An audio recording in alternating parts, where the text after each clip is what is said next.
Finally Neymar come back. Finally skill master Neymar junior come back. Brazil FIFA বিশ্বকাপ come back. FIFA বিশ্বকাপ Neymar come back. কালকে রাতে নেইমারকে আনচালত্তি নেইমারের বিশ্বকাপ দলে রেখেছে। সারা বিশ্বের ফুটবল নেইমার প্রেমীরা, ফুটবল ভক্তরা নেইমারের জাতীয় দলে ফেরার অপেক্ষায় ছিল। আমিও ছিলাম। আমি যদি দেখতাম যদি নেইমারকে জাতীয় দলে না রাখা হতো, তাহলে ব্রাজিল দলটাকে আমি বয়কট করতাম। এই যে ব্রাজিল, এইবার কি 6টা হবে হেক্সামেশন? 1টি, 2টি, 3টি, 4টি, 5টি, 6টি কি হবে? Neymar is brand. নেইমারের দ্বারা এটা সম্ভব। নেইমার চাইলে এটা সম্ভব। কিন্তু ব্রাজিলের ডিফেন্স লাইন একটু নড়বড় হয়ে গেছে।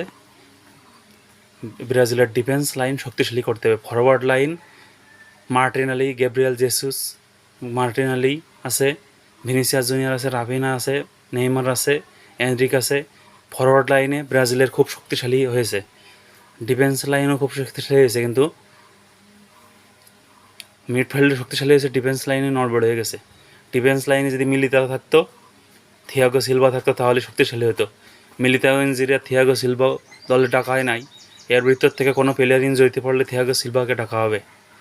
এখন সবচাইতে ভালো বিষয়, নেইমারকে জাতীয় দলে ডাকা হয়েছে। Neymar is brand, Neymar is powerful. সারা বিশ্বের নেইমার কোটি ফ্যানরা নেইমারের ফেরায় অপেক্ষায় ছিল। নেইমার এখন ফিরে এসেছে। সবাই ব্রাজিলকে আরও ভালোবাসবে, নেইমারকে ভালোবাসবে। এই ভিডিওটি ফেসবুক পেজ থেকে দেখলে ফেসবুক পেজটি ফলো করে দেবেন, ইউটিউব চ্যানেল থেকে দেখলে ইউটিউব চ্যানেলটি সাবস্ক্রাইব করে দেবেন। নিয়মিত খেলাধুলার আপডেট পাবেন।